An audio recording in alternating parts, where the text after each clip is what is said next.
Welcome to the talk show Life Stories with Marc Hoberman. The goal of this show is to provide a learning experience to people of all ages, with guests from various fields in academics, a wide range of industries, and insight into the many forms of art, athletics, and entertainment. We hope you enjoy the show. Actor David Dean Bottrell is today's guest. David will talk about his many roles, including his appearances on the hit show Boston Legal and his newest projects. David Dean Bottrell, welcome to Life Stories with Marc Hoberman. Thank you. Pleasure to be here. So nice to have you. David, before the comedy and the acting and all this entertainment kicked in, what was your childhood like? Oh, wow. It was, I grew up in a working class family. My dad, because of his job, we moved around a lot. And so I grew up in Eastern Kentucky and in Southern Ohio in small towns. And it was very my extended family. My parents were extremely religious people, very, very kind, very sweet people, but very, very committed to their beliefs. And part of their beliefs were that they couldn't turn their back on somebody who was in trouble. And in my very large extended family, people were almost always in trouble. So my parents kind of ran an accidental boarding house through most of my childhood, where we were always had relatives that were living with us either for 2 weeks or 2 years, depending on what their situation was. And so it was a very kind of nutty household. There were a lot of things going on in there. I couldn't wait to when I came off from school and there was like a new car parked in the driveway. I was thrilled because it usually meant somebody brought their kids there to live with us for a while. I always had new people to play with. So it was it was kind of rough and tumble, but fun for me as a kid anyway. I love the term accidental boarding house. That's a new one. So I really like that. Did you pick up some things, some characters some experiences that you brought over into the business and acting and comedy? Sure, I sure did. It was a very colorful collection of people. And so, the family was it was kind of divided between, religious zealots and petty criminals, largely. And so, and a lot of, they were just very emotional people that sort of like didn't seem to have a lot to lose.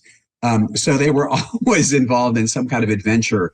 So it's a very colorful group of people, I got to say. And yes, I most certainly have recycled a lot of that, a lot of those experiences and a lot of those personalities in my work, for sure. Well, I taught for over 30 years, and I liked to be entertaining in the classroom, and I used my sense of humor in the classroom. People used to always say, "Oh, Mr. Hoberman, you missed your calling. You should have been a comedian." And I said, I could easily be a comedian and do very well if every gig, everybody I knew was in the audience. Can't be any strangers. I mean, so it's unbelievable to me because I said, look, if I go on stage and I'm on for an hour and a half and I then say a joke and nobody laughs at that joke, I'm leaving the stage. I'm just leaving. Right. I've had enough forever. So I've had a lot of comedians on, I've had a lot of actors on, but the entertainment business is not easy to begin with. But I have found that comedians have to have even more resilience than some other entertainers. What do you think about that? I mean, I have never been a stand-up. I mean, I do storytelling, which is a very different thing. I've never been a stand-up, never wanted to be one because, wow, what a rough night that is. If you're ever in front of an audience that doesn't think you're funny, or they're too drunk to think you're funny, or whatever, that's a rough life. I've never much wanted it. I think it can make people, I shouldn't say it does, but it can make people a little nutty doing that job. Yeah. Well, I would actually need the drunk people to think I'm funny. So that's the alcohol would work in my favor in that case. But you touched upon your storytelling, which is so important. I mean, I've done programs in schools, anti-bullying, leadership, and things like that. But better people I've seen are people who come in and they're storytellers and you don't know what to expect. And you've had several one-man shows that have sold out on both coasts. So what are the additional pressures of starring in a one-man show? It's all you. It's all on you. Wow. I got to tell you, it was not something that I ever really thought I would want to do. It just, again, like most things that happen in show business, kind of happened accidentally. Because I started doing like just single stories in storytelling shows where it'd be like 5 people and we'd all had to do a story. And I told one night, I just can't really explain it other than to say it really hit with the audience. And I thought to myself, wow, that felt different than the usual stories that I do. And it was a love story, actually. And I then thought, how many other love stories do I have in me? Mm-hmm. And that turned into the first one I ever did, which was all true love stories out of my life. And what I found, and still find actually, is I find them kind of terrifying.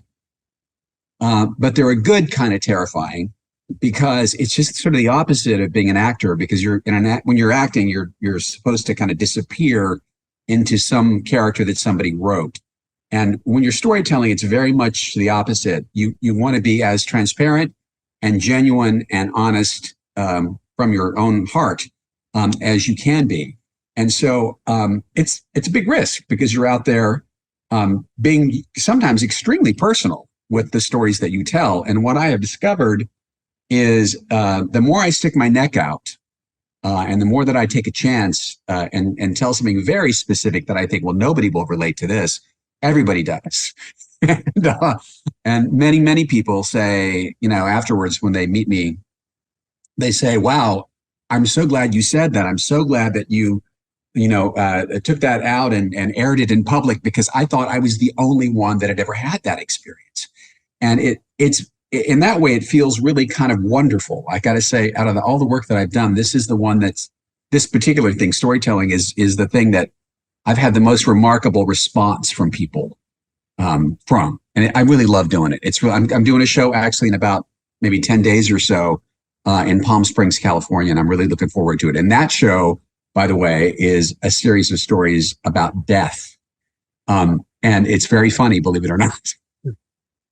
Well, these stories, they're all true and they're all personal to you. Yeah. Wow. Well, they always say misery loves company. And I found misery loves support. And people people want to see that they're not alone. And I'm sure that's how you deliver it and how people welcome it, because people are vulnerable. But when they see somebody who's courageous enough to be vulnerable on stage, that's a big deal. And they start to think, if not you, why not me? That's the same thing. You have people in front of you, because everybody's the same. If I do anti-bullying, the bully, if I go to corporate America and I do something about anti-bullying, it's the same bully at 45 that he was at 11. He's just a little fatter and with a little more power. So it's interesting that, you bring people in, and who's more expert in your stories, obviously, than you. But in addition to all that you do, these stories kind of turned you into a playwright, for lack of a better term. So how do you wear so many hats successfully in such a demanding industry?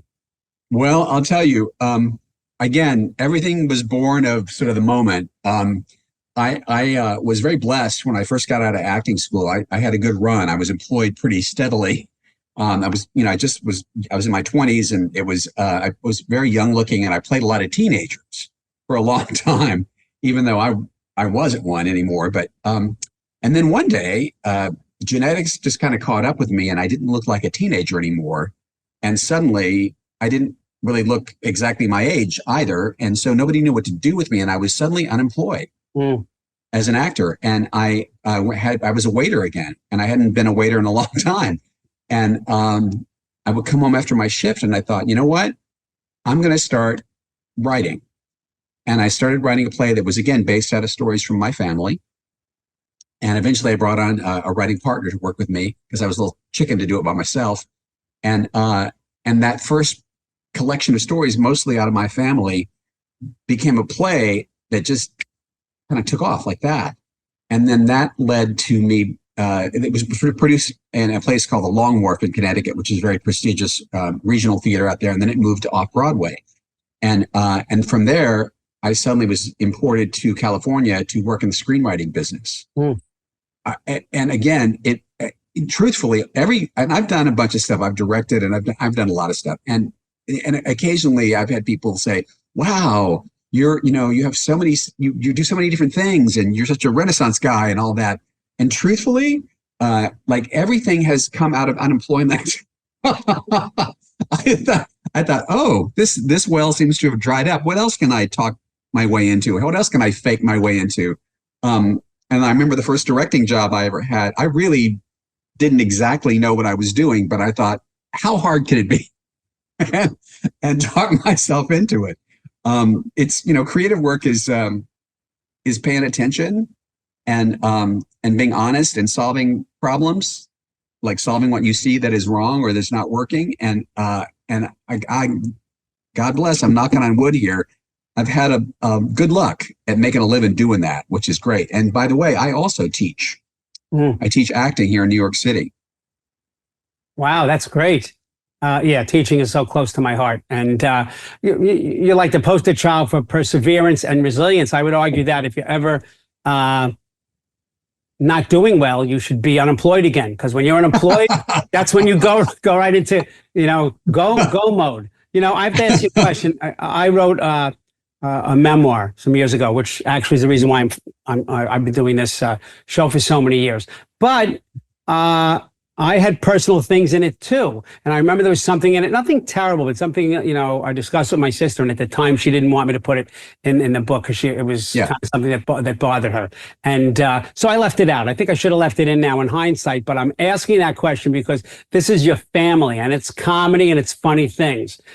How do your relatives, your family, the people you're speaking about, the things that happened in your life, how do they ever react? Is it ever like, that's hysterical, I don't remember that? How could you say that about me and Uncle Joe? I mean, what's that like? You know what? And this is the honest to God truth. I just changed their names. That was really all I did. Yeah. And in a couple of places, I sort of, a character in the play is kind of a conglomeration of a couple of different, relatives kind of squeezed together into a new person.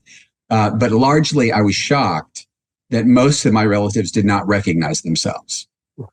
They honestly didn't recognize themselves in the story. And so that was very lucky for me because there were no repercussions. Nobody came after me or anything. Right. And mostly they were just sort of thrilled if they did recognize some of the stories and some of the events, in it. And they were just thrilled to see like some part of their lives up on a big screen when the movie was actually made. And I will just come back to something else that you said. Which is I'm actually working on kind of a memoir myself, slowly right now, and in this course of storytelling, I tell true stories, and it involves other people, and sometimes I change their name, and sometimes I don't, depending on the story. And I hearken back to something I read a long time ago by this wonderful writer named Anne Lamott, who has written wrote this beautiful book about writing called Bird by Bird. Gorgeous book, and it's really helpful for anybody who wants to write. And one of the things that she said in it is, if you were there and it happened to you, it's your story. And if people didn't want you to write about them, they should have behaved better at the time. Great point. Well, yeah, and in mine, I finished the book, went back and just pulled the last names out. So that was, but it's interesting. You touch upon something very interesting. I've done some life coaching and things like that too. It's very interesting. They don't recognize themselves. I'm always surprised and shocked about when I see things and people don't see who they really are, what they really did. It's very different. There's so many different perceptions. And in storytelling, you're telling it from your point of view, of course. So I just think that it's great when you're touching upon these other stories, but when you write memoirs and things like that, you're really opening yourself up to like some root canal because you're exposing the nerves. So I wrote a book about maybe 5 years ago called Working Actor. And it was a how-to book, like how to make a living as an artist, basically. And I decided that it's not exactly a memoir, but it's kind of my story used to illustrate subjects in the book. And I did discover, when I started writing it, I thought, oh, okay, I got to be careful what I say here. So in many cases, I camouflaged the parties involved. And the legal department of Random House also went through the book and was like, let's check and see what's going on here. Right. And maybe we need to alter this a little bit. But we were very careful and respectful, honestly. And I also asked a lot of people I know in the business, to answer questions and just give me quotes for the book, but I protected their identity as well. I didn't use their actual names because I really wanted people to speak freely. And it was great. I mean, that little bit of anonymity gave them real freedom, and in some cases, to say some kind of remarkable things in the book. So I was really happy with it. I was really proud to do it. But what I will say is that every chapter in the book, although it's about, agents or auditions or whatever it is, it begins with a little story out of my life. Right. And then I say, and here's why I'm telling you this story, because of this. And I've been really pleased. I mean, in terms of the mail that I've gotten from people who appreciated being walked through that. And I'll add one other thing to that, which is more than once when I was writing that book, I had a huge crisis of confidence more than once, thinking, who am I to write this book? I'm not famous. You know what I mean? Why should anybody listen to me? And I thought, well, this book is not about being famous. Mm-hmm. It's about working. It's about making a living doing this. And that I can speak to. So it was really, I don't know, that was also another kind of really remarkable thing about sticking your neck out, but it's worked out very well. I'm really happy and really proud of the book. Wow. And that respect that you have for the people who you asked to be part of the book resonates with me. About a few months ago, I interviewed Jonathan Eig, who actually, as it turned out, had graduated from the same high school that my wife graduated from 40X years ago. But then I taught, and I retired after 20-something years at that one high school. But he writes biographies, autobiography about Muhammad Ali, and he just won the Pulitzer Prize for a biography he wrote about Martin Luther King Jr. And it's not all the glitz and glamour and great Dr. King stuff. It's really raw and very so interesting, but same way, very respectful of the, didn't want it to be a shock kind of thing. So that's really cool that you were respectful of the privacy of the people, and the fact that you did that. You didn't, because rather than have the name, you wanted the story. You wanted them to talk freely. So I really love that. But I want to switch gears for a second, David, because on my show, we often talk about the story behind the glory. So what obstacles did you have to overcome to become successful in the entertainment business? Wow. Okay. Well, I think there were a number of them. I began, I was really, how this all began was I was really very shy. And I was, when I was a young man, in high school, and I just fell in love with a girl who was in the drama department. And that's how I wound up being in a play in high school, because it was the only way I knew of to meet her. And then I auditioned for this play, I got in, and then she wasn't in the damn play. And there I was stuck in this thing. And the first thing I had to overcome was terror. Wow. To go forward and do it. But when I got on the stage, and it was a comedy, and my character happened to have a very funny first line. And I don't think I was a particularly great actor at that age, but I came out and I said that line and everybody laughed. And I suddenly realized that there was kind of a bridge over terror. And that there were certain things that were proof that this was not a dangerous or terrible or really truly risky thing to do. It was just a little scary looking. Mm-hmm. But that it wasn't. So that was the first thing, was getting over that stage fright and that terror. And then when I went into this professionally, and I'm a man of a certain age, when I first began, I'm a gay guy, I'm a homosexual man. And in those days, you were really encouraged to dial that down and never really mention it, talk around it, or just don't bring it. Don't make people uncomfortable with something. I heard a lot, And that was really tough, because I didn't really feel that way about myself, that I really needed to kind of hide who I was. But I realized people were very uncomfortable. And well, some people were, not everybody. And I'm very happy to have lived through this incredible transition that's happened in the industry, where that's just not even an issue. That doesn't stand in anybody's way any longer. And so that's really kind of wonderful. To be past that. Mm. So there were those things, I would say. And then I guess the other biggest thing was, in the olden times, again, you were really expected to sort of stay in one lane. I remember when I wrote my first script, everybody was saying, "Oh, you quit acting because you wrote a script. So you're a writer now. Okay, boom, we're moving you to this category."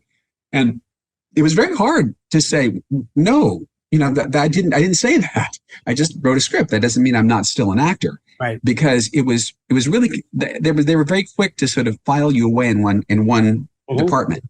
And I'm also happy to say that has really changed as well, because my God, I mean, look at the award shows these days, or the Emmys and all that. So many people are writing their own careers now. It's phenomenal. And there's no prejudice about it whatsoever. As a matter of fact, I think they love it to have one person be a content creator and the star is like 2 for 1. It's probably at least at the beginning of their careers, they're working for a little less money. So a lot has changed, and I think all that.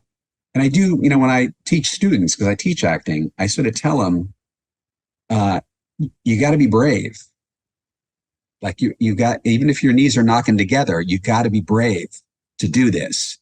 And you got to listen, you got to pay attention, and also to notice when things are changing. Because my God, my career's gone through about 5 changes, since I started out, and I'm very proud of the fact that I listened. I noticed that the winds were changing, and I changed with them, and tried to not be resentful about that, and just kind of thought, okay, this is what's happening. Better to be employed than not employed, or better to be, with it than against it. So, and I've certainly also had periods of unemployment, without a doubt. And that's hard. And I'm also kind of, I'm lucky because I do more than one thing. Sometimes I've been able to bridge that. And even at my best, I've weathered a few things where I was like, well, I don't know what's going to happen now. And again, I'm quite blessed, as you are, that I actually enjoy teaching. I like it.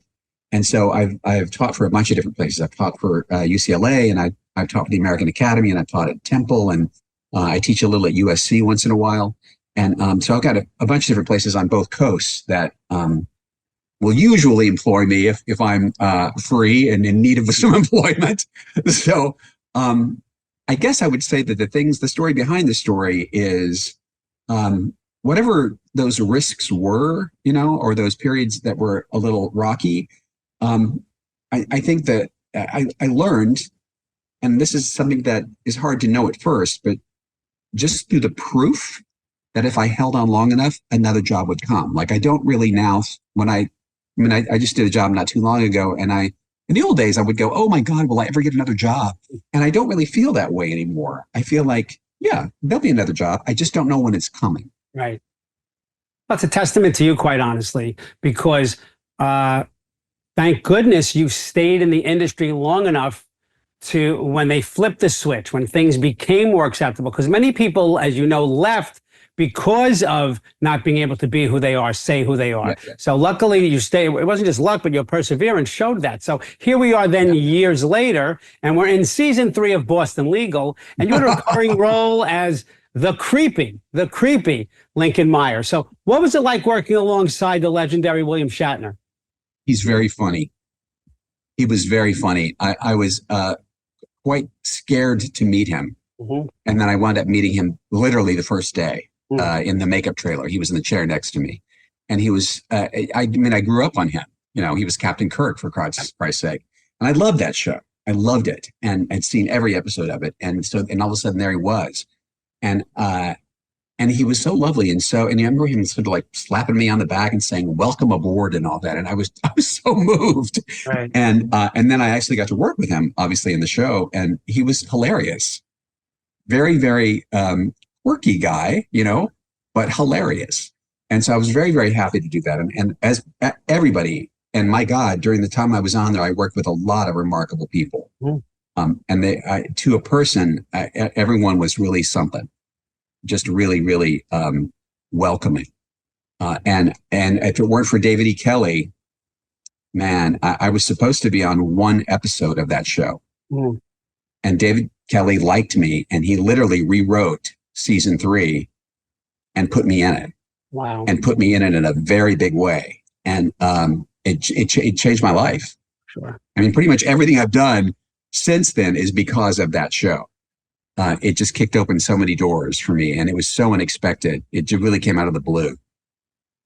Well, so glad that it worked out for you. But you know what? Me too. That's why people need to see the story behind the glory, because it didn't come easily. I love your philosophy. I'm not going to chase it anymore. There will be something else. There always will be something else because of not just your talent, but because of your commitment and that you've done so much. And there's so much more, I'm sure, on the horizon. So just David Dean Bottrell, it went so quickly. Thank you for being today's guest and sharing your incredible journey with us. For all the people watching, I hope David's journey has shown you that following a passion is not always easy, but nothing worthwhile ever is. Remember, you have the power to make positive changes in your own life as well as the lives of others. We love to hear from you, so stay connected with us on social media. Find us on Instagram, TikTok, Facebook, X, formerly Twitter, and LinkedIn. Don't forget to like us and follow us for the latest episodes, updates, and exciting new content. David Dean Bottrell, thank you so much for being on today's show. Thank you. Thanks a lot, Mark. Thank you. Thank you for watching Life Stories with Marc Hoberman. To contact Marc, email him at info@lifestorieswithmarchoberman.com or visit him on social media through Facebook, Twitter, Instagram, TikTok, and LinkedIn. Thank you for watching Life Stories with Marc Hoberman.